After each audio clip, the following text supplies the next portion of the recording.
thanks everyone for joining us on the opening day of the Farrell Centre, and this event is really intended to mark the opening. The Farrell Centre is conceived as a place for everyone to get involved in a conversation about the past, present and future of the city, and where we hope a city that is more open, inclusive, sustainable and which ultimately works for everyone can be forged. So let's give a little bit of, by way of preamble to this afternoon's discussion.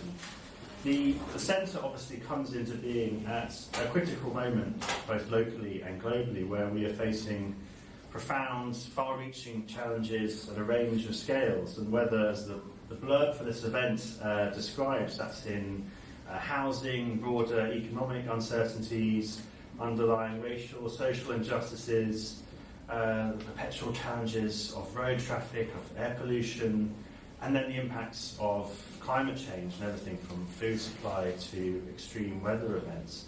Cities are frequently where many of these challenges are felt most keenly, but also where we contend radical action that's required to meet these challenges is most likely to emanate from, and that's really the germ of the idea that informs this event. So some of the questions that we want to explore today is: what does it mean to be a radical city? How do we get there?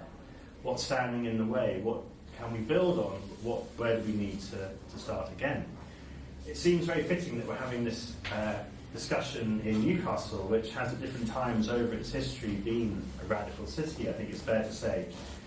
And while we're looking at the present and also the local situation, I think we're also interested in taking a longer view and looking at some of the broader geographical contexts in which for these questions and discussions. So I'm really delighted to be joined by a wonderful panel of speakers. We've asked each of them to give 5-minute opening statements, after which we will open out to questions and discussions. So please have your questions ready. I'll introduce each of our speakers before their opening statements. So I'm first of all delighted to welcome from Bristol, dialing in via Zoom, Shankari Raj, who is an architect and founder of Nudge, which is a studio which works to challenge traditional approaches to architecture head-on, focusing on community-led, sustainable design processes. And there's a long list of recent projects, which include the Architect Bar, the Design West offices, the OVO Energy headquarters, SS Great Britain's Cafe, and many others besides. In addition to that work, Shanks is a frequent lecturer and external examiner at architecture schools, and is also involved in Design West, which was previously called the Architecture Centre in Bristol. So, Shanks, I hope you can hear us, I hope you can see us, and over to you. Thank you for joining. Thank you so much, Owen. Yeah, really glad to be here. I've taught in Newcastle, and it always feels a bit like Gotham City, and I've loved spending time there, so really great to be with you virtually today. I'm just going to open my slides. So, something that we've been working on with my master's students at Cardiff is the radical progressive policy change for Bristol. And it's crazy, isn't it? It's absolutely crazy that we have to call it radical. Like, there's nothing radical about any of these ideas. It's stuff we've been talking about for absolute decades, but it seems that our policymakers and central government doesn't in any way seem to be wanting to move towards this because of the oil and gas industry that seems to fuel the world that we live in. So what we did was to look at 9 subjects: community, nature, housing, resources, economy, energy, travel, wellbeing and food, and start to think about what if Bristol could actually have a say about the policies that it created. What would it look like? So we did loads of brainstorming for all the different sections, and here are and this was like days and days and weeks of brainstorming, speaking to experts and speaking to people within Bristol City Council as well in the urban design team. And some of the things that and what's really interesting is it's Earth Day today, isn't it? I was supposed to be at a 40th and a 50th birthday party today, and they both got cancelled London for Extinction Rebellion from Bristol. I don't know if you've had coaches going from Newcastle, but Bristol's pretty much empty this weekend due to Extinction Rebellion happening. So what were we talking about? We were talking about air pollution, the water's being polluted, how we can't go swimming in our harbour, the traffic, how we're losing our ecology, how the motorways are breaking communities, and how we know that sort of 80% of our public space is actually made up of our roads. So what if our roads were shrunk down to nothing and they became gardens for growing? So the first one we looked at was community. So the idea of a 4-day week with the 5th day for volunteering. What if we allowed this 5th day to give something back to our community and became a more cohesive city? And then we were talking about what Anne Hidalgo from the Paris, who's the Paris mayor, talked about the 15-minute city. So what if we could walk everywhere? What if we engaged in more social interactions with a 15-minute city and economic integration and relocalising jobs and transforming our streets for people rather than cars? And things like free nursery schools would be amazing, which we're hopefully moving towards next year. Recreational facilities for all ages in our public spaces, and more sociable streets and equal paternity leave for all. These things can really transform our lives. We have had something which was the Sunday car-free day, and it would be wonderful to bring that back again at some point within the city. Some of these really interlock some of these different subject headings. So nature, so air pollution mitigation strategies. The 4-day week comes back into this section, and net biodiversity gain. So how far? My master's module looks at regenerative vision. So how much further can we push the projects, the new build, and even the old build projects that happen, creating wildlife corridors and really bringing nature in and through the city, 5-metre thick, wide hedges to allow for biodiversity and more insects. And more insects means more birds, and more birds means more breeding, and the more wildlife will get around us. Measure asset value of trees and nature in terms of our resources, and invest in more public space and recreational space with education on green technology and ground surface design. What if we had far more permeable floor surfaces? Like I'm finding along all the suburban areas around Bristol, every front garden is turning into a driveway. What if they were more permeable floor surfaces and pavements, so that actually we didn't have huge levels of water runoff and much more flooding, and we could actually allow the water to saturate through the ground and go much slower back into our storm drains. And housing, I mean, this is the big one, isn't it? It's just devastating. Everything we hear on sort of Radio 4, Radio 6, all over the place is about how, there's a third less houses for rent, the housing market's in crisis, and the rental market is awful for people who are just trying to rent a home to live in, because so much of it is now Airbnb and holiday lets. So what can we do about that, and how can we make a difference to people's lives and creating homes via our council system? Resources, so tax for demolition, clean up our water systems, tax on imports of products. One of the key things about resources is how much we need to localise, like localising our economy and localising what we buy and sell, and that includes food, which is one of the other subject headings, will make a massive difference to our carbon footprint, and could be considered radical, or is it something that we should have been doing a long time ago? And incentives for neighbourhood hubs for sharing. And economy, such as like replacing our value system for GDP, rent relief and rent caps, business rate reduced for small businesses, incentives for cooperatives and community-owned businesses, markets within a 15-minute walk, within neighbourhoods, so we're really localising things for people and the economy. Energy, so tax carbon emissions, ban imported non-renewable energy. What's wonderful about this is coming from our young people. All of this brainstorming was coming from them, and all the articles that have been swimming around all of us for the last sort of 20 years that really could make a massive difference if we were just considered to be radical, as it were. Grants for education and getting green technology and incentives for electric cars, and insulating our homes. Transport, so what if we became a car-free city? What if our public transport was completely free? What if we were establishing a circle line for our existing train lines, but we've got a train line in Bristol, but it's so badly used and no one ever even charges people when they get on and off it. And then taxing carbon emissions, stronger clean air policies. We've started one, but it could go much, much further in Bristol. And Sustrans was set up in Bristol, and we could really go much further with expanding our cycle routes. Finally, well-being. Again, this goes back to the 4-day week, giving one more day to be part of the community and do things, a 15-minute city, health and care, banning ethical advertising, back-sensitive solar lights in our green spaces, the urban living room, which is all about what I'm hoping the Farrell Centre is all about, and incentives for education with nature and on climate change, and support funding for community events. And food, similarly, it's all going back to local. One of the big things we thought about was, what if large supermarkets, like in France, must sell 60% of local produce? What if they weren't moving apples from here to somewhere else to be washed and brought back to the UK and then sold?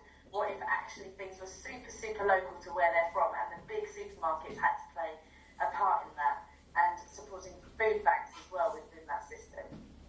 Oh, this is really interesting debate came out of this one, which was controlling meat and dairy consumption, giving people virtual token allowances for meat and dairy. So it's not, because what we were worried about was, what if that meant that the rich were the only ones that could eat meat and dairy, but what if everyone got given equal tokens to be able to buy a certain amount of meat and dairy to bring the consumption down drastically? That's it from me. Thank you.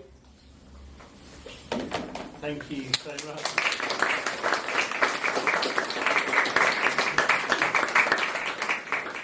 Thank you so much.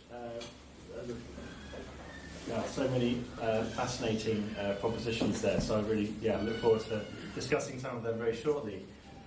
Next, I'd like to welcome Alex Niven to our immediate right, who is lecturer in English literature here at Newcastle University. He's written widely for a range of publications, from The Guardian to the New York Times, and is author of a number of books, including most recently The North Will Rise Again, A Cultural History of Modernism and Revivalism in the Northeast and the wider North.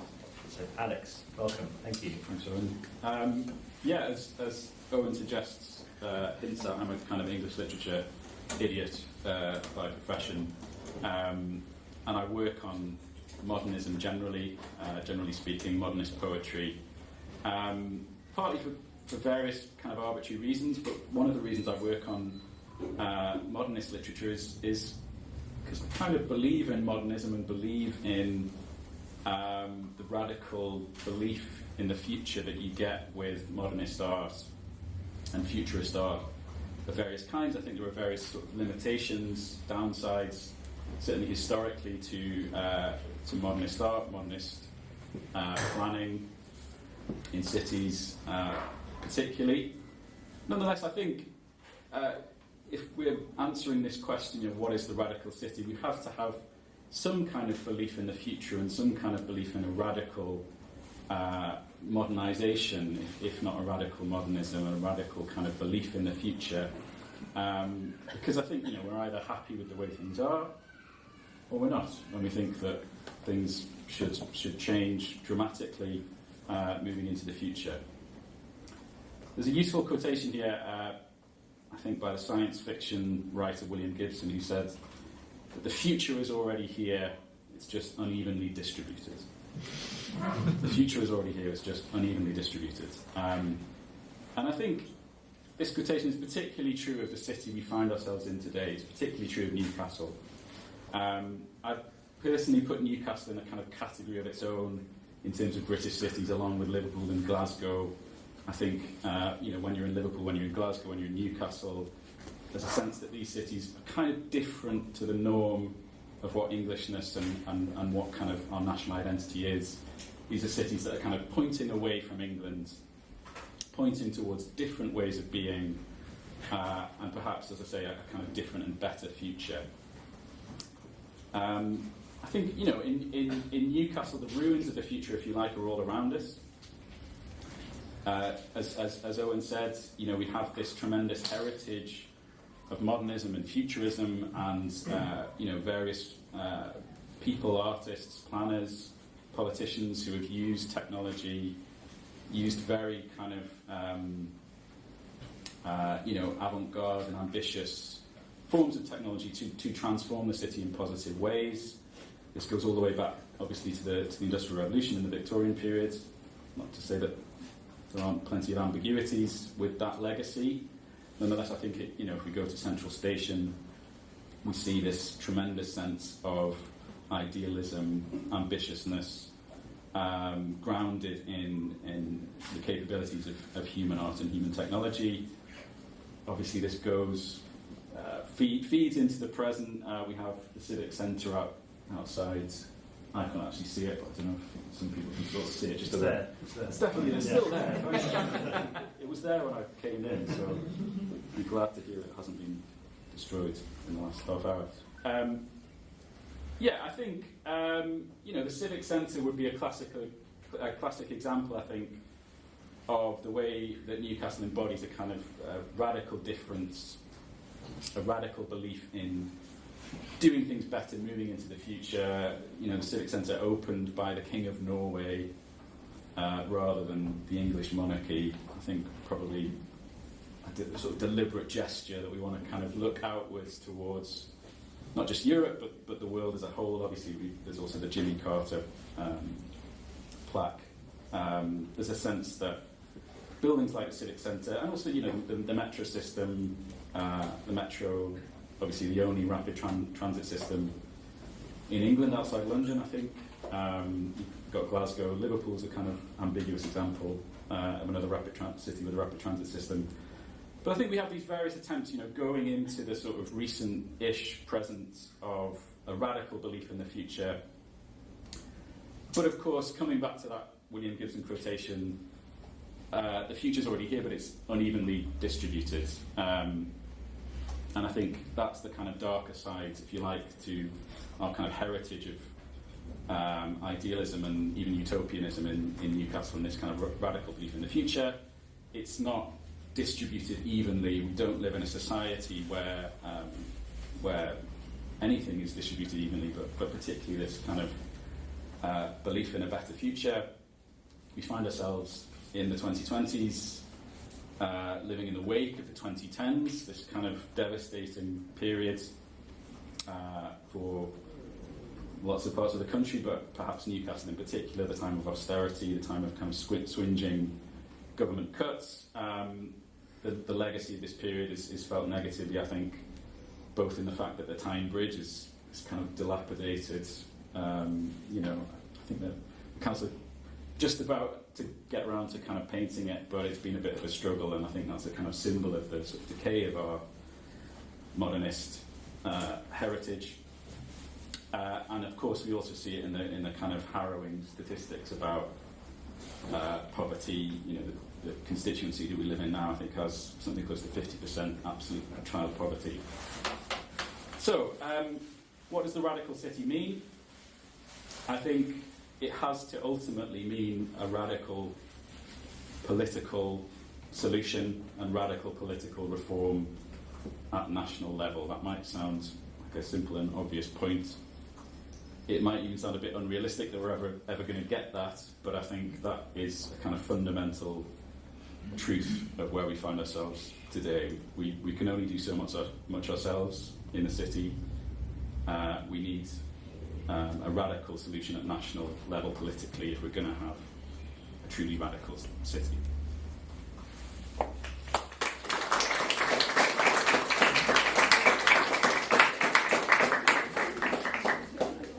Alex, thank you so much. We're going to open a window because it's quite warm here. So this is the first event we've done in this room, so we're still trying things out. Next, I would like to welcome Professor Simin Divoudi, who is Chair of Town Planning here in the School of Architecture, Planning and Landscape at Newcastle University. She's also co-director of the Centre for Researching Cities. Across her career, she's had various visiting professorships at a number of universities internationally, served as expert advisor to various government departments. Her research centres on governance processes and the intersections of power, knowledge and justice, and democracy in relation to cities, planning, civil society. And this has resulted in many publications, including, I think, most recently, Hope Under Neoliberal Austerity. That is your most recent book. Almost. Yes, almost, right, okay, forgive me. Simin, welcome, thank you so much. Thank you very much. Thank you, Owen, for that introduction. I know we've only been given 5 minutes. The previous is over, but that's okay. So I feel a bit more relaxed now. Yes, I'm going to go straight into the exam question that we were given by Owen. Owen asked us, what is a radical city?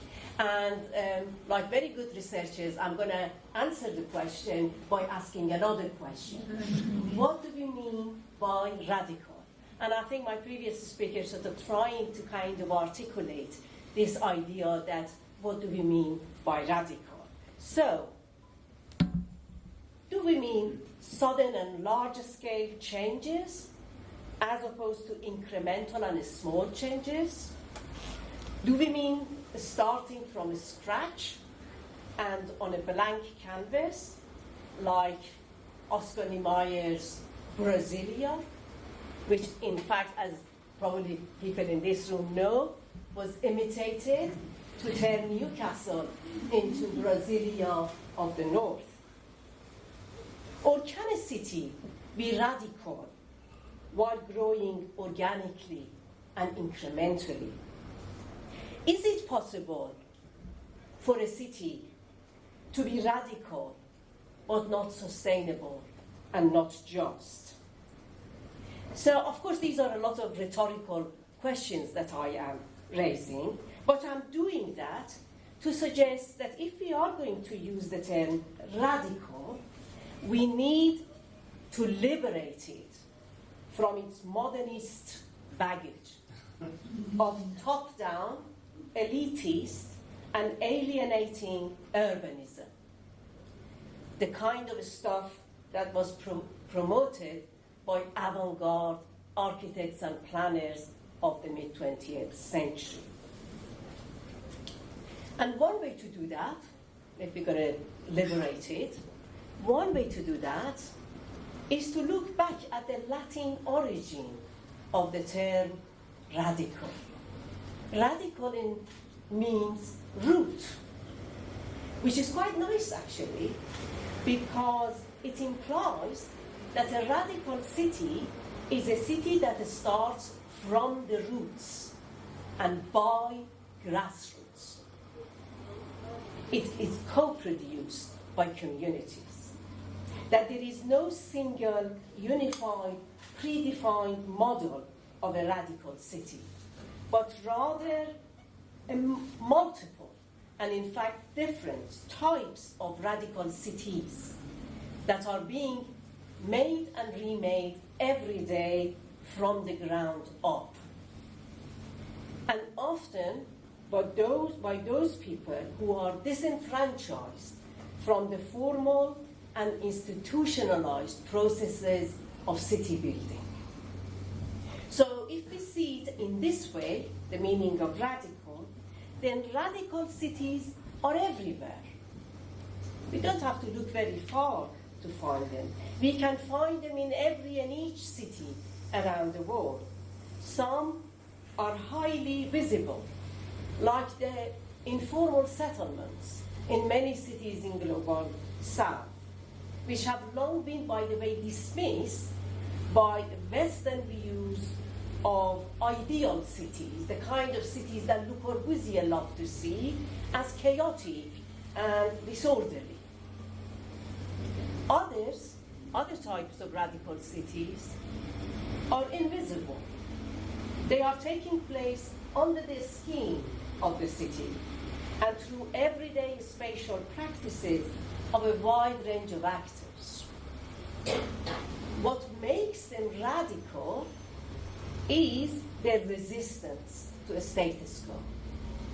And it's their negation of the given, but as well as envisioning alternatives. So it's not just about critiquing, it's about showing alternative, demonstrating, or we might call prefiguring alternatives.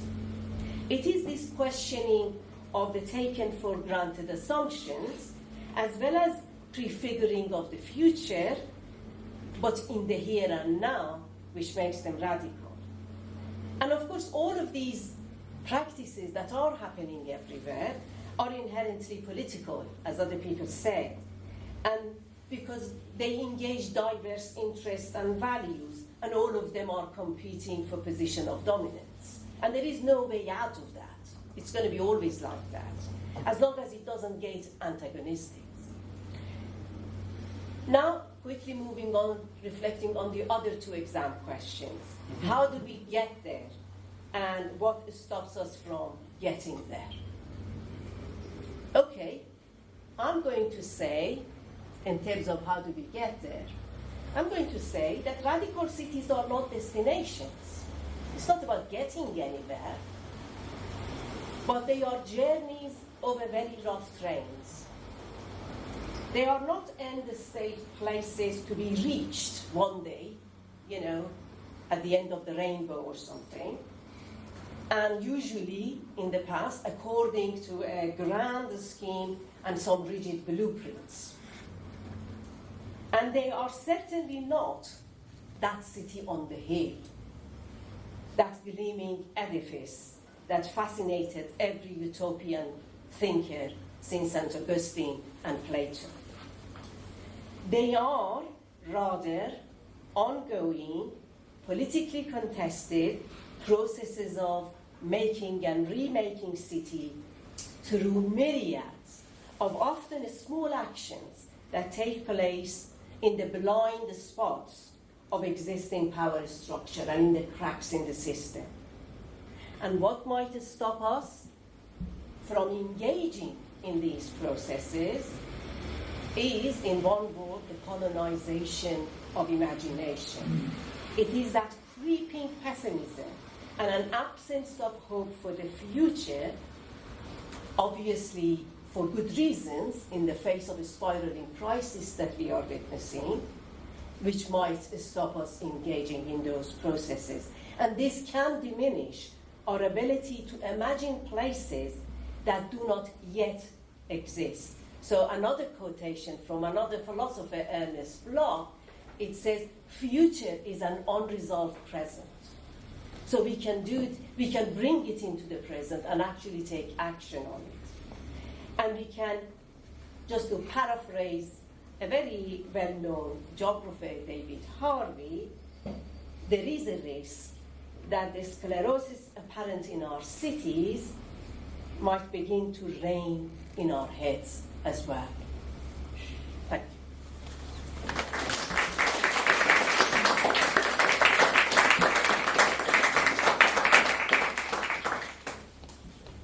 Simin, thank you so much. So our final... Recording in progress. The final contribution from the opening statements is from Kate Denby, who is the Executive Director and Joint CEO of Northern Stage, our neighbours just across the way, where Kate leads the strategic, financial and operational development of the company. And during her tenure, it's hugely expanded its programmes working with young people and up-and-coming theatre makers, and established various partnerships with and programmes embedded in local communities. In previous roles, she's led theatre tours internationally and was also involved in Hull's successful bid for the UK City of Culture in 2017. Kate, welcome. Over to you. Thank you. Thank you very much. So I think I'm the only non-academic on the panel today, so I'm taking the exam question more as a provocation. But it was meant as. It's a suggestion, a place to start from. But thinking of that idea of the future is here, I've actually just been in the Lake District for a few days, walking through very much not cities, up hills, and thinking about, well, how does Northern Stage contribute to the idea of a radical city? It's been a very strange environment to try and think of a city when it's literally nobody around it, but here we go. So I think when we think of a city, it's almost impossible to separate its identity from its art, its culture, and its heritage. Our culture is what creates our collective identity. The stories we tell can help shape how we see ourselves and how we relate to the world around us. At Northern Stage, we tell those stories through plays and performance, but for others it's through music, it's through dance. And we, the audience, hear those stories in the company of others, neighbours, strangers. Our experience impacted by the 50 people or the 400 people who shared a room with us that evening.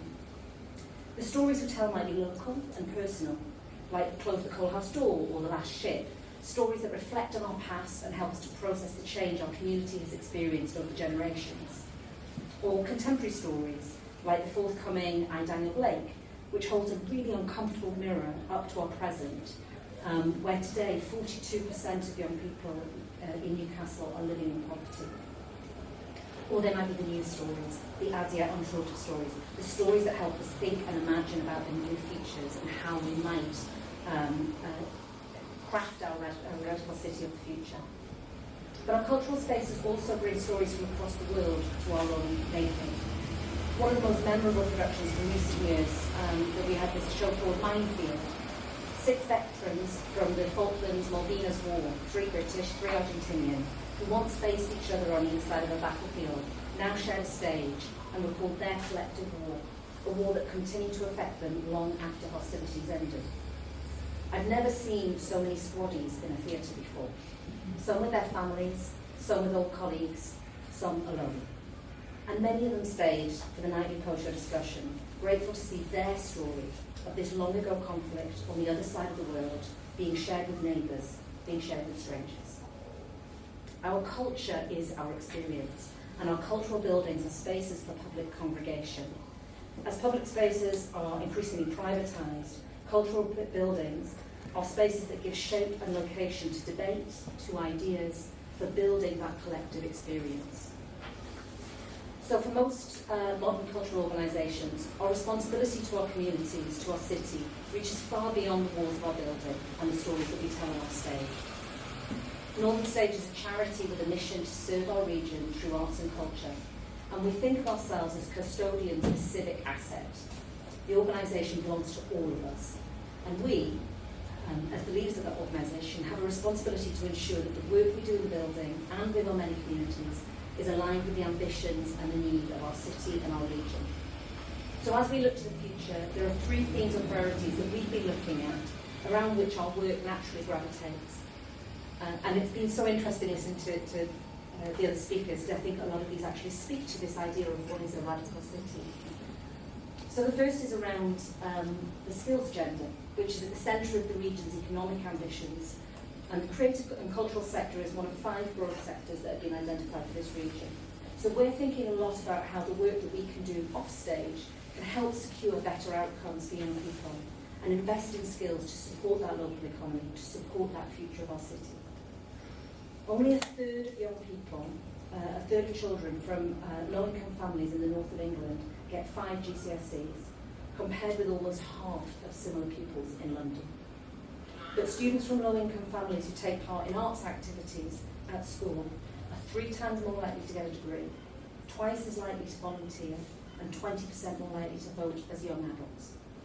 Barriers to progress are not purely financial or educational. A lack of feeling of entitlement runs deep in many of the region's young people. Privilege or lack of it is as much about social capital, access to networks, self-belief, and confidence. With the erosion of arts provision in school, cultural organisations are increasingly taking on the responsibility for ensuring that our young people are not left behind. Creativity and collaboration, being able to communicate effectively. These are essential skills for any career, not just for those who stand on the stage. The second is around civic engagement, which has become the big focus in the North East as we move towards a regional devolution deal. People who are involved and engaged in their local community are shown to be healthier and happier. And cultural organisations like Golden Stage can bring people together to create and share experiences and ideas in very different ways. For example, we have a production opening next week called The Protest, which tells the stories of 3 young girls standing up for what they believe in. And alongside that production, we're developing a new young company group called Protesters. And the group are going to work with different artists to learn about different types of creative protest, from graffiti to poetry to music to marching with placards. And over the next few months, they'll create their own protest projects as a way of making change in this world. And finally, we're thinking about cultural democracy. We know that cultural participation has an important relationship with social mobility, health and well-being, but access is not equally distributed. So how we enable more and different people to access cultural activity or create their own is at the top of our minds. We've worked for a number of years in Byker, where our rehearsal space is located, but from where we have quite low numbers of audiences coming. So we've been working with that community, co-creating cultural activities with community members for delivery in Byker. We now have a group of community programmers who are helping to program their activities in their local area and also shape the programme that we have at our theatre to help create pathways and ownership and a sense of belonging and participation in the city centre buildings and communities outside. So as we imagine our radical city, I would argue for culture to be at its heart, because culture changes people and people change the world.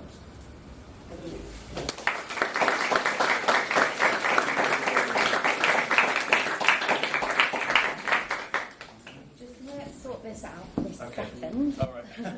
Okay, thank you very much. So, now is the time for questions, comments from the floor. I am very prepared to kick things off if there's nothing coming straight away. But I just wanted to ask that question to everyone here. Anyone who wants to respond immediately, now is your chance. Otherwise, I will jump in with a few questions. Go ahead. I thought I'd beat you to it. Please. This one's for Professor Simin. More examples. First one. You said about a city growing naturally and organically. Obviously, there's an element of democracy within that, people engaging with that. There's obviously the world we live in today is kind of controlled with developers and personal interests which are involved, which don't really like to engage with the community because obviously that slows down the process. Have you seen any good examples, or have you come across any good examples where the community would have to be engaged with for future development to take place in and around them? Yeah, that's basically my question. Okay. Well, thank you for that question. I am a planner by background, an academic planner, not a practicing planner, but I know a little bit about the planning system. And one of the things which is built into our statutory planning system is the need for consultation, whether it's at the stage of preparing a plan or whether at the stage of a developer coming with a proposal, and the councils have to consult with people. The extent to which this is done properly is obviously always a big question. And there is, I know for a fact that there is a huge amount of will out there by planners, especially those in the public sector, to do it properly. But for various reasons, sometimes it doesn't happen like that. And there are lots of rules and regulations which, even when the consultation happens, and let's say residents, people do not wish to see that development to go ahead, it still goes ahead. It's not because of any woeful, actually, approach by planners. It's because the way the planning system and the rules around it works. But in terms of examples, but despite that, there is always possibility for people to remind everybody about the democratic processes. And they do it in different ways. One of which is by actually, some of it is by demonstration. Basically, they lobby their elected councillors, and they, on their behalf, then reject the planning application. And the example that I can think of, which has been extremely controversial, really, unfortunately, has polarized the views, is fracking.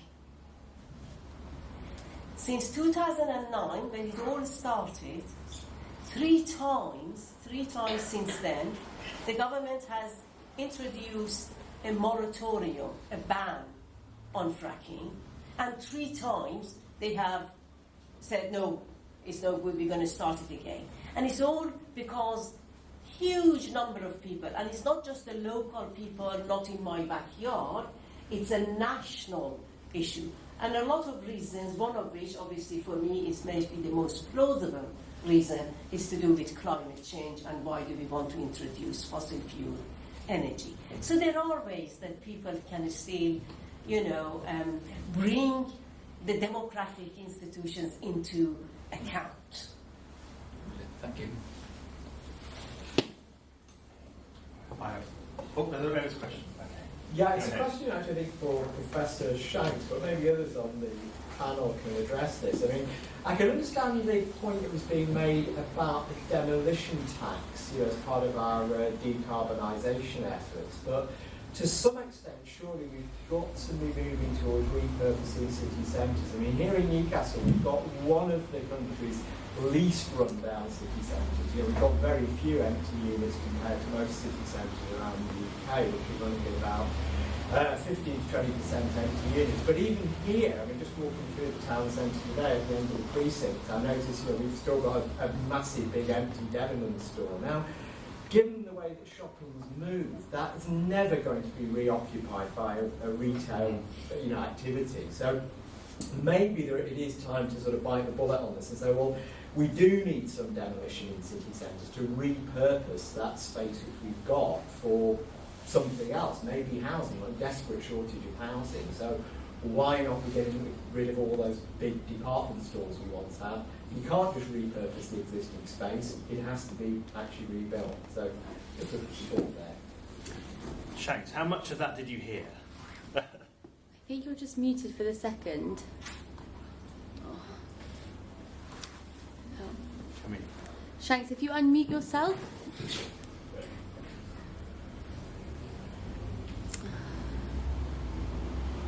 Not sure why this is happening. Recording stopped. If you can unmute yourself, Shanks. So say it's our first day. So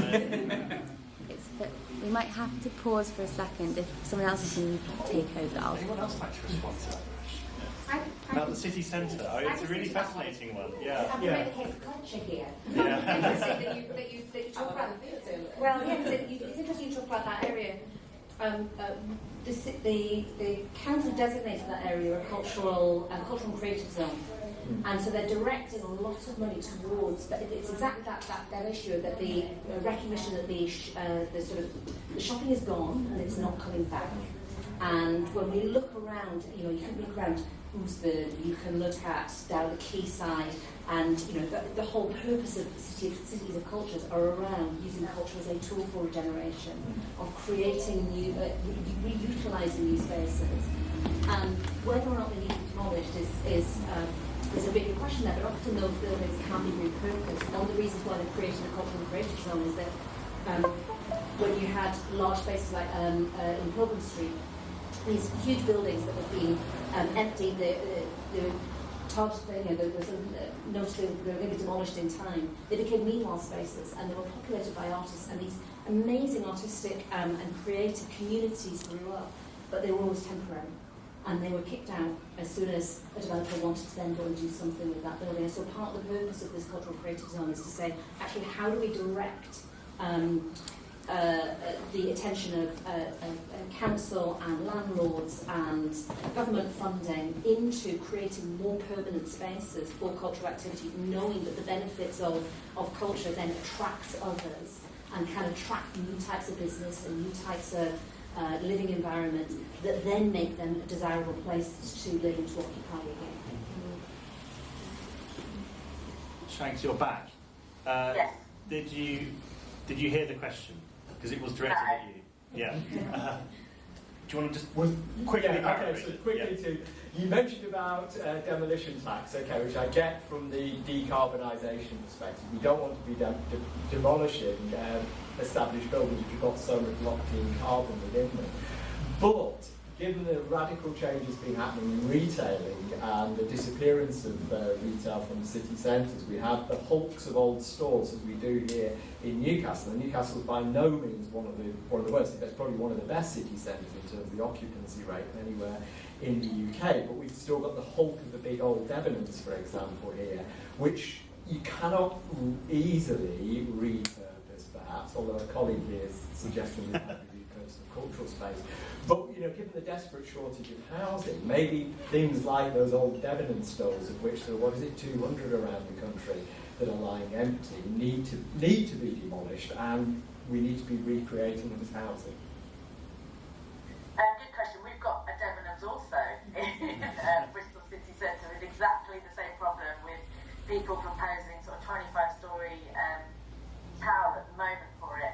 I really do not condone demolition at all, and there are always architectural design solutions available to us, whether that it's like much smaller units, creating creative workspaces right in the centre of town, live-work units, extending up and out so you create some actual extra space so that you can move around the building from the outside to access them. There are plenty of clever ways to deliver housing using the existing buildings and fully gutting them, insulating them and making them work, as far as I'm concerned. So I think we should be trying to work towards that in the most creative way possible, rather than demolishing buildings that we already have. So that would be my opinion on that one. Thanks. There's a hand there. I'm not going to get a chance to ask any That's all right. questions. I guess this one's kind of linked to this, is what can we do to protect what is already there? So, a prime example recently, the Exchange in North Shields, which is going under, there's a big urban plan that's been designed around all that and planning and regenerating the whole area. Yet the Exchange recently, which had a vibrant theatre scene, it was a bit of a hub for the community, it had a bar, a restaurant, it was very busy. That recently has been sold by the local government, the council, to a developer who now, I don't think, has an intention of ever reviving that. So we've lost the theatre, we've lost the cultural hub essentially, in a town which is supposedly being redeveloped. So it's already lost its cultural centre. But it's only been going the plan's only just starting to go into fruition. So really it's kind of what can be done, I guess, at a local level to sort of prevent that from happening. As well, we're actually in an art studio in there as well. So it's Bank Studios. That again, we don't know what's going to happen to that. So that's a whole art space, creative space. There's multiple creative businesses in there. It's all a bit up in the air. It just seems like a massive lack of foresight from the local council. So yeah, I guess I don't know if that's a question, but just kind of what can be done, I guess, to prevent that from happening in the future. We have the same problem in Bristol. Not only is there needs to be some sort of rental cap, because so many young creatives in their 20s are now moving themselves off and out into Wales because they can't afford the rent. And similarly, they can't afford creative studio space. Lots of creative studio spaces are being turned into student accommodation right in the city centre. So, I think all these cities have these similar problems. And I think what Kate was talking about is to actually, value our culture. How do we actually value the economic benefits of our culture, and to make sure that we put more assets and money and resources into making sure they stay in the city centre. There's more creative hubs in the city, places for young creatives Wi-Fi, access studios, like all of that needs to exist in the hub of the city and not be lost, really. And that has to come from central government and then our local councils to make sure we really value it. Here's an idea. I'd love to see a tax on developers who go into spaces into those areas where they, because it's the age-old story of regeneration. You see it anywhere that there's nothing there. It's absolutely derelict. I mean, I remember 25 years ago down on the quayside, you had sort of I did work experience at Live Theatre when I was 18. You basically had to walk through kind of empty warehouses to get to this little theatre, and then suddenly there's a bridge and there's the stage and there's the Baltic, and suddenly there's a Malmaison as well, and so that's it's wonderful and it's vibrant and it's been such an addition to our city. But Live Theatre's only been able to stay there by also becoming a property owner in that area. That's how it is able to survive, is because it owns half the block on which it operates. And so I think if you are able to, I think this is what the goal is with some of the cultural creative zones now. What we need to see whether it happens is by saying, okay, let's try and concentrate area. Let's recognise that there is value from. There is value that is created by artists and cultural activity being in spaces that is not going to be realised necessarily by those artists, but by the others that come in and follow them. And so what's the tax that then goes that says, okay, you want the mega design agency that follows the small artists that come in because they want to be around trade people, right, what's the tax that's going to be enable those artists to stay? How do you build a planning system that just as we think about social housing, what do we think about sort of the kind of cultural occupation within areas that are where the kind of the wealth that is being generated is on the backs of the artists and cultural organisations that operate in those areas. How do we actually this is where I get to my utopian idea. I think somebody else needs to go and design it, but how does that get recycled? Just to follow on that about what to do. First of all, my first planning job was to work on the quayside for development project. But I suppose the planning system is one of the mechanisms that should safeguard and protect places that have history, part of heritage, or basically is part of the identity of the local place. And they could have asked the developer to protect those, to even upgrade them, bring them back to their previous glory, historical. They could have done all of that. But what they are usually faced with is that developers coming and saying, if you ask us to do all of these things, community benefits, let's call it, the development is not viable. So planners are always faced with the issue of viability, which obviously, as we all know, is always a more difficult thing in the north than it is in the south. I just wanted to say, if we had a Debenham in London, in no day it will be turned into about 2 million dingy little flats and sold for £500,000. So we won't have any problem turning Debenham into anything if it was in London, because they make a huge amount of profit from it. We will have more difficulties here. But that is not to say that cannot be done. You see, that is the problem. If we accept everything as it is, rather than as it's been made and can be unmade, therefore, then we're stuck. We can't do anything. So the residents should have objected to the planning proposals. One of the pictures that you saw on my range of pictures was South Bank. And that is a success story. People managed to keep it for skateboarders. It was due to be developed, another shiny glass building, basically speculative development that is happening everywhere. And it's not doing anybody any good. And it's happening in our own city as well, and in our own region as well, maybe at a different pace and different level. But yeah, I think that's the only thing we can do. Is there anything else? No. And sometimes people are successful in changing local government's mind about something, or maybe safeguarding a valued asset in their locality, which is what you're saying. I'm going to get a question in. Alex, I was really struck by many things in what you said, but where you ended up, about how radical city to exist needs radical solutions at a national political level.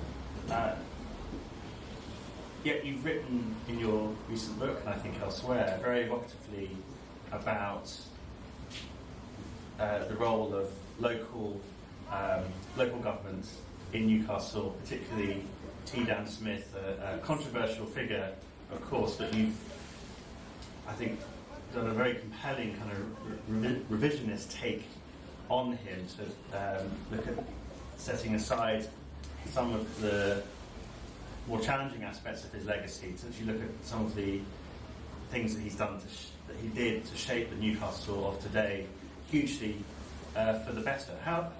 How does one square that the changes needed nationally with the possibilities that can only be realised by working on that local scale from the perspective of local government? Yeah, it's a crucial question. I mean, I think we're sort of dealing with questions about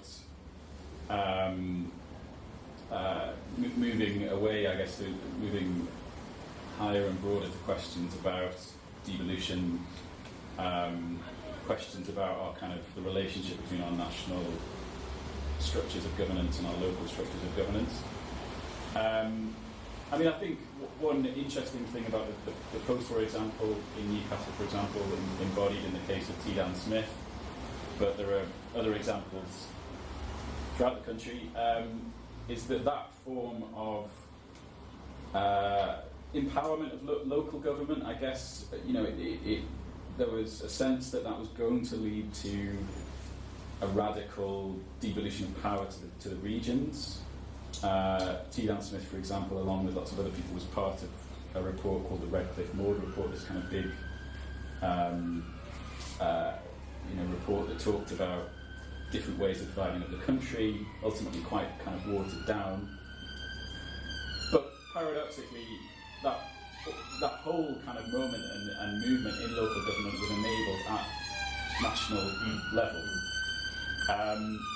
So I think I would just reiterate that point that, ultimately all forms of kind of local activity, grassroots activity, local activity in regions, in city councils and so on and so forth, of course you need those, but they will ultimately come up against a glass ceiling, which is the kind of overridingly important thing in all of these cases is the kind of national legal system, the national system of governance.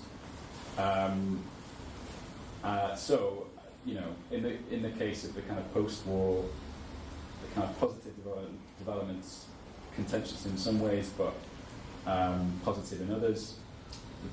Insofar as they were positive, they were enabled by huge injections of cash in a kind of not quite socialist but socialistic Keynesian oriented political system at national level. Transferring that example to our own moment, I would say that the same applies. We're without a similar political framework at national level, which injects money, changes various kind of legal frameworks. People we've had various questions. What can we do? There's a limit to what we can do ourselves in a kind of voluntary kind of goodwill way. You have to change the kind of overarching way things are structured ultimately. Well, I'd love to talk about T. Dan Smith, of course. Who doesn't? I think he was a very charismatic character. He was the guy who would go to the central government and ask them to do things for our city, which is always very good to have a sort of strong spokesperson for your locality. But of course, as we all know, there were accusations of corruptions and things like that. So it's very difficult. People are always ambivalent about Tidan Street. But to put the person to one side and think about the time, the period, to think about the 70s, 60s and 70s, it was the pinnacle of modernism. But, and you know, the legacies of it is the central motorway, skywalks that don't go anywhere, and London Square. Okay, we all love it. I'm going to shopping every day. You know, central motorway is serving a purpose for our city, connecting different bits of the city and all of that. But the question we should be asking, and that's the thing we want. But before I say that, so these were all rather, and if you think back to the 70s, they were very visionary. They were very radical. They were creative.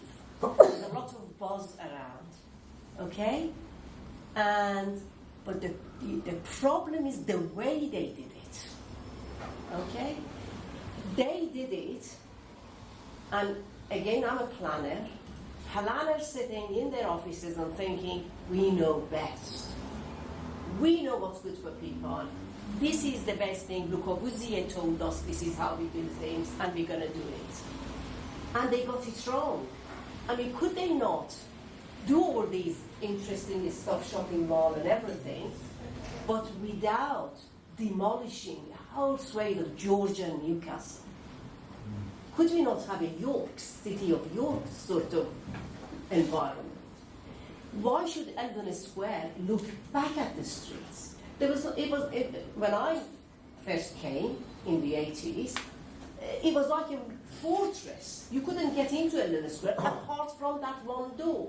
I mean, then they started making it a bit more looking actually to people. So they could have done a better job. But the whole idea of a wholesale redevelopment of the entire city centre is the kind of things that we don't do these days, and we should. You know, getting rid of everything, demolishing. Blank canvas was the idea. Let's start from scratch. So I think it's very important, and it's good that Alex keeps telling us, is that we shouldn't throw the baby out with the bathwater. I think all of these people that we talk about, including Le Corbusier himself, they were very visionary. And their purpose was very social. They were socially conscious. You know, their city was city of salvation.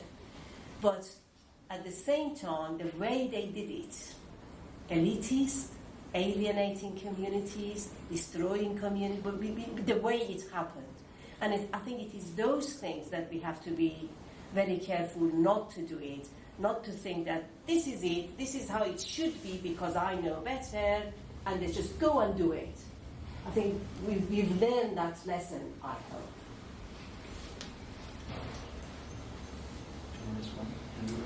Yeah, I mean, I think York is not a particularly nice city. In terms of keeping its heritage. Yeah, well, not the entire city and all the problems. So, I mean, it's a myth that T. Adam Smith demolished lots of Georgian terraces for a start. Like, most of them were kind of quite over-elaborate kind of late Victorian buildings. I don't want to get into a trap of sort of defending T. Adam Smith is certainly guilty of corruption. At the same time, I think, alongside some of the negative developments of that post-war period, I would put the metro train system ultimately, the Civic Centre. That was 1980s though, yeah. Yeah, but the plans were laid from the late 60s into the 70s. I would put the social housing, which certainly also had its limitations. Absolutely. But obviously the biker wall would be one kind of positive example of that that approach to housing, which did involve consultation with the local community. I would also say that the kind of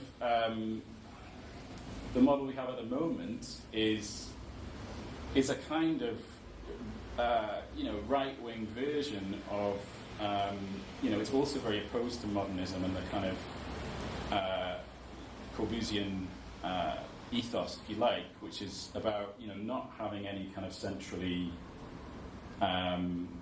planning, kind of a strong kind of central idea about how cities should look. The obvious thing that happens when you do that is it just opens it up. If you just opens it up to businesses essentially, and to kind of private institutions and private interests doing whatever they want. So it sounds good saying take away the kind of elitist approach, take away the top-down approach, let people do things at grassroots level. The problem is the people who are empowered to do things at grassroots level and that actually have the money to do it are kind of private developers, private businesses, so on and so forth. To take the kind of recent example of the 2010s, alongside this kind of horrific austerity, we had a kind of the Cameron government was very into this thing called the big society, which is very much about people doing things for themselves. It was about kind of village fates. It ultimately it led to food banks are fantastic things in one sense, and I know people that work at food banks and they're doing a great job. But I'm reminded of Jacob Rees-Mogg saying that he found food banks quite uplifting. So there's this sense that that is our kind of politics at the moment. It's about kind of taking away central government and local government, letting things develop organically, naturally at grassroots. The problem is, that what we get ultimately is a society built around kind of food banks.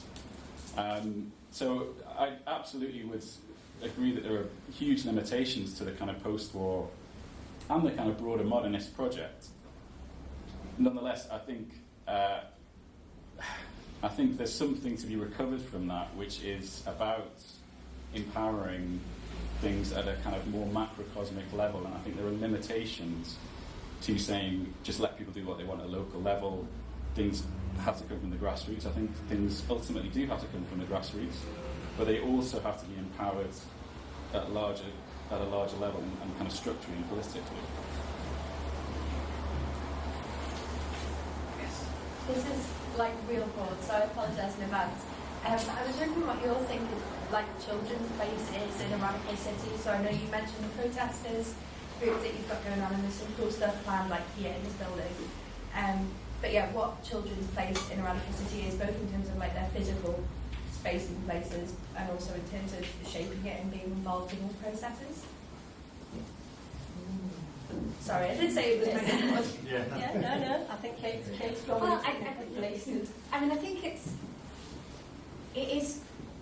I think particularly when we think about cities as they are now, and particularly about the kind of privatisation of cities, and that there is the more that kind of public space is reduced, the more the fewer opportunities there are and spaces there are for young people to be. And I think there are this.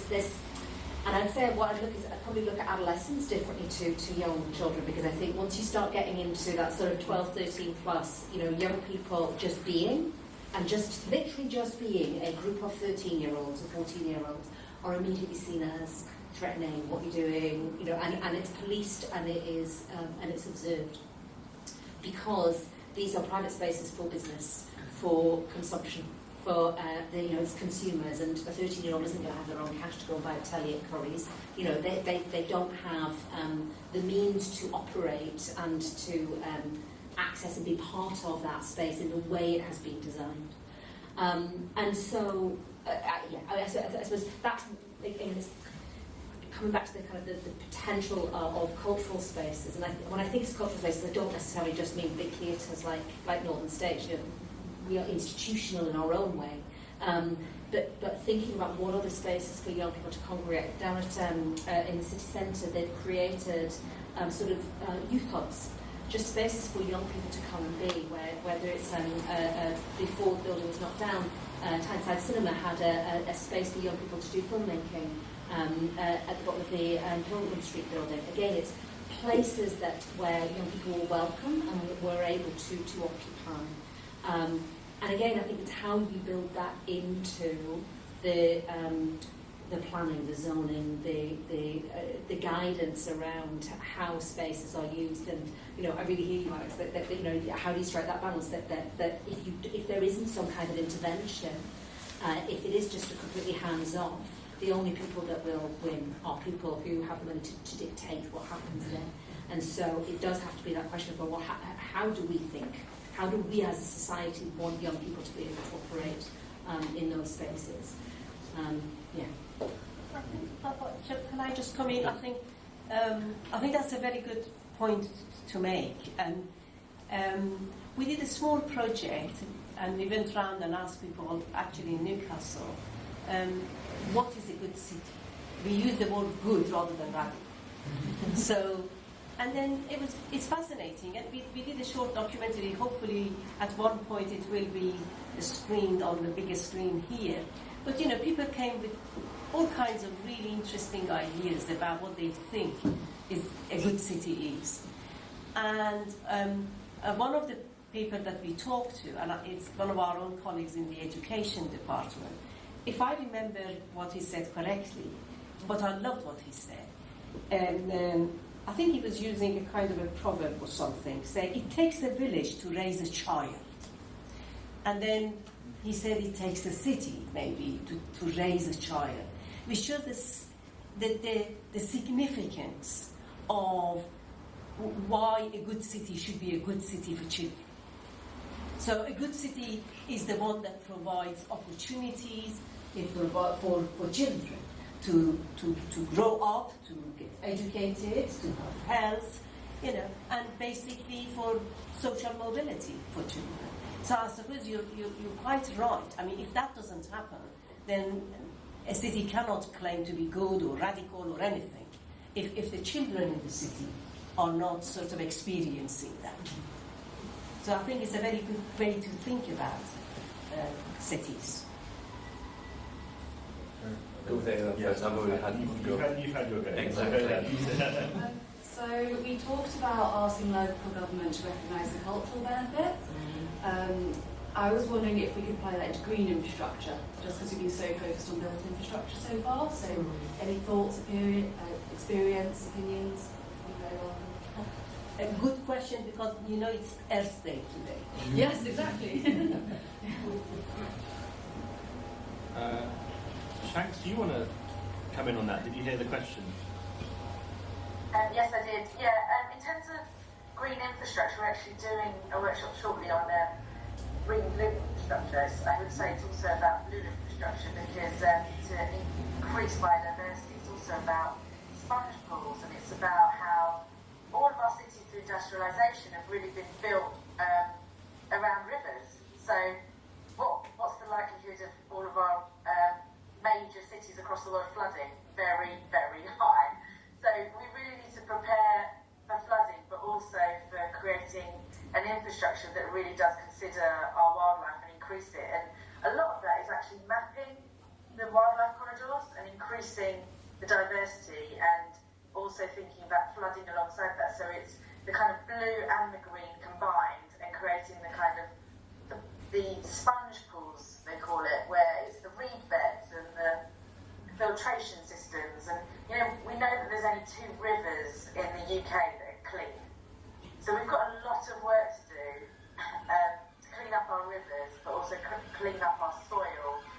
And that also includes thinking about permaculture and the way that we're growing food and providing food, and really starting to think about much more small-scale agriculture and farming, and starting to take it down to the seeds and thinking about the types of seeds that we're planting and where we're planting them. There's a great place called Farm Ed just outside of Oxford that's really looking into our seeds and our agriculture alongside our soil and our nutrition. In Bristol, we've got Soil Association, and we know that we've only got something like 90 years left of nutritional soil for us to be able to grow the food that's going to keep the nutrition that we need for our body.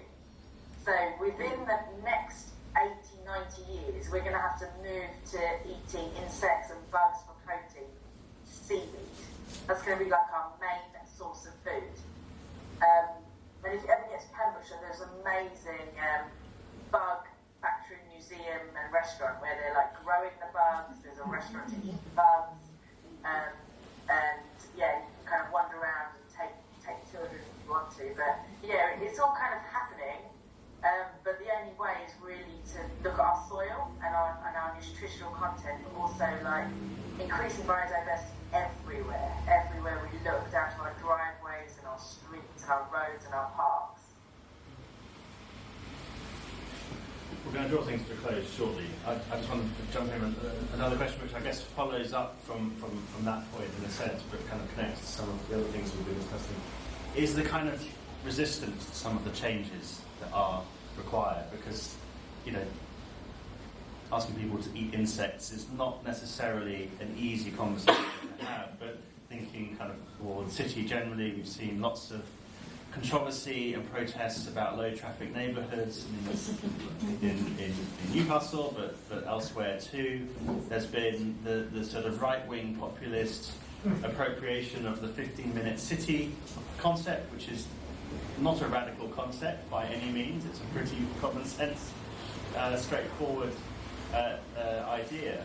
But there's huge amounts of resistance, or even some fabricated or appropriated resistance to so much of what needs to change.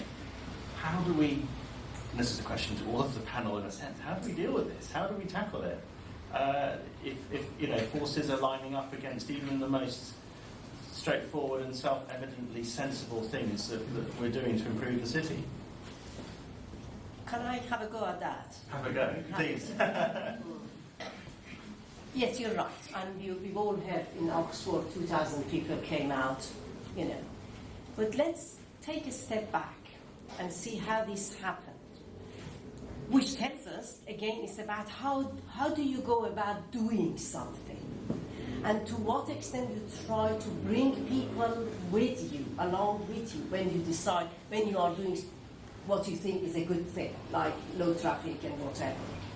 We know that after pandemic, there's been a lot of, you know, some kind of online ecosystem of conspiracy theory generating, and some people are deliberately doing it, you know, they're climate change denial people, all kinds of stuff.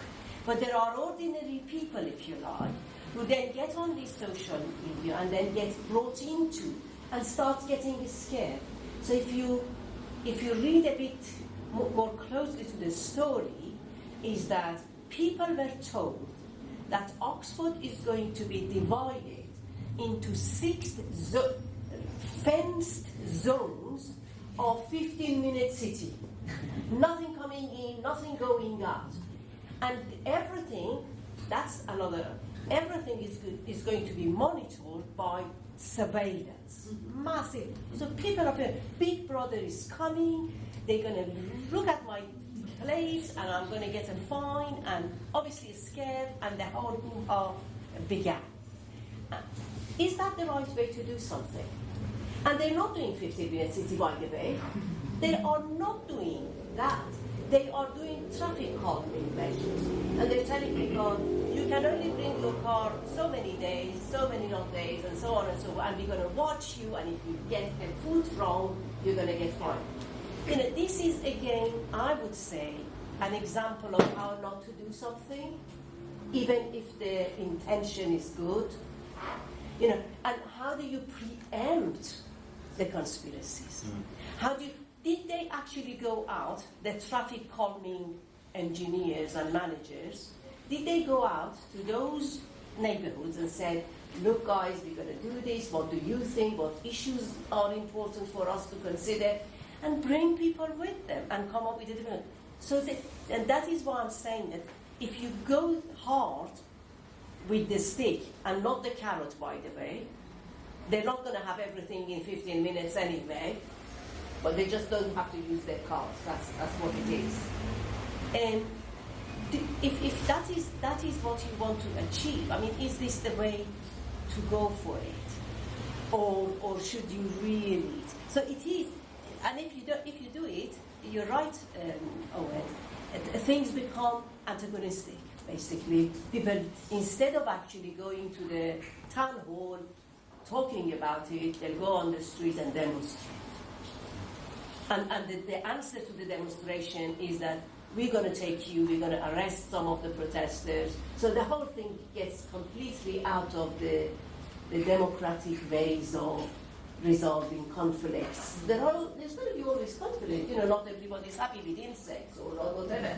But how to deal with it then makes a difference between a democratic country and a non-democratic country. Anyone else want to add anything? I just think there's something interesting about the idea of compound changes, about small changes, little thing here, that suddenly create a big jump. And those small incremental changes, I suppose the question is how do we build the future? Or how do you eat an elephant one bite at a time? And it's literally like that. I think that's something that we need to keep focused on. Is yes, there is a utopian future, but there's also a question of and what can we do now? How can we think about building environmental sustainable decision making into our everyday practice? How do we take people with us? And how do we build a consensus about where it is that we want to go? Because we all might have very different ideas of what a radical city looks like. But as a society, we need to be able to come to a consensus. And so I think there's something about that, this compound change of going, well, how do we do it step by step, build that consensus, and then the future will start to reveal itself.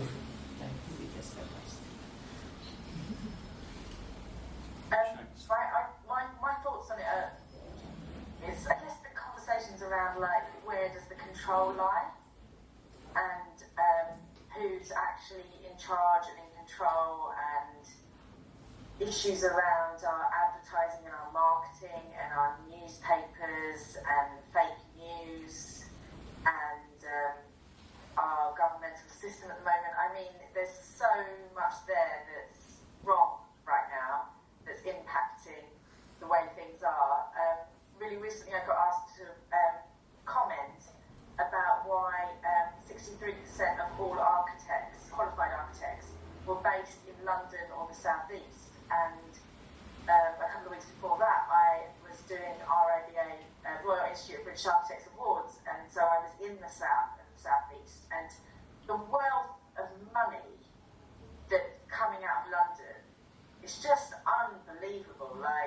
You might spend about £800 a square metre on refurbishing your Victorian house or your 1930s semi-detached house in Bristol, but you'd be easily spending £5,000–6,000 a square metre on your property if it was London, or actually the money that comes out of London and then they've gone and bought their country house in the South East or now the South West or Cornwall, or they've moved into Wales and bought their country home.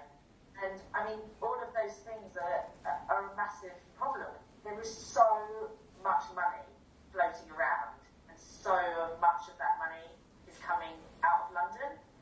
And it's the whole sort of commercial sector that it's coming out of, which is just really quite scary. I mean, I went to visit a project that was nominated for award, and it was £25,000 a square metre. So it's it really tells you where the divide is, and then you've got things like HS2, which is now stopping, and it's not going as far as Leeds.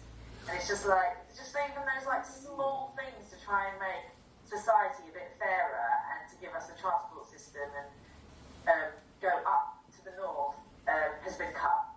So yeah, it's so deep and it's so entrenched and it's so global as well, with trade deals and corporations and how money moves around in terms of percentage of people with the majority of the global wealth, that it's I don't even know where to start really. So sorry to end on that, but it's what I was going to do is each of the speakers have said something, but maybe Alex, you have the final word, and you're going to say something optimistic, because ultimately you're Go back to both, I think. It's about recuperating that legacy of modernism and using it to fuel a better future. What have I misread? Well, I was going to say something very fatalistic, which, it's just to reiterate. Yeah, I mean, the problem with the 50-minute city is, it's been massively, as people have said it, the debate is massively skewed by the fact that the press is controlled by, it's overwhelmingly right wing, and that debate is essentially controlled by them. There's just limits to what we can do, because the right-wing press will just come in with a bulldozer and just shape the debate however they want, and big business will do the same. Well, what happened to the left wing? Exactly. I mean, we can't just... You see, that's what... it is a very difficult thing for all of us, really, because this sense of paralysis, that no matter what we do, the power to be or not going, they will crush us. I think that's a very bad place to be. It's a kind of a resignation. And I think if there is one thing we shouldn't allow happening, is that we get so sort of overwhelmed with all the things that we cannot do, that we stop even doing the little things that we can do. And I think that's probably, Can I make a suggestion that we're in a place that could have the conversations, that could show the examples of where the little things have made a difference? And actually, how do we begin to show people how, even on a small scale, they can start to make a difference and do not to feel so powerless, particularly not to feel so powerless within a planning system that's often unintelligible to the immortals, So that's the uplifting finish. I just wanted to just say one more thing. One of the key ways is obviously to go local. If you spend your money locally, you buy your food locally, and you don't sort of play as big a part to the bigger system, then what you're doing and how you exchange services and skills and food and things could really transform things on a local level. There's an organisation called Local Futures, and actually we've got a big conference at the end of September, and they've been going for 30 years, and they're global, and it's all of it is just about localising. On every single level, if we go local, we're going to use less carbon, we're going to not be part of that bigger system and big business, and we're actually going to just make those transformations individually and make that difference. Well, so best way to be the best way to be radical in a capitalist system is to vote with your wallet. So I think if that isn't a call to go to drink some local beer in a local pub, then I don't know what is. So thank you so much to the panel for a really fascinating conversation. Thank you to the audience. The city was very present in that conversation, I noticed. And sorry about the technical issues and I certainly feel like quite intense heat in this room, I don't know. But thank you so much for coming, and this is hopefully the first of many such conversations that we're hoping to have in the Farrell Centre, so please do return. But please and thank you for chairing us. That's a pleasure. And for organising. Please join me in thanking our speakers.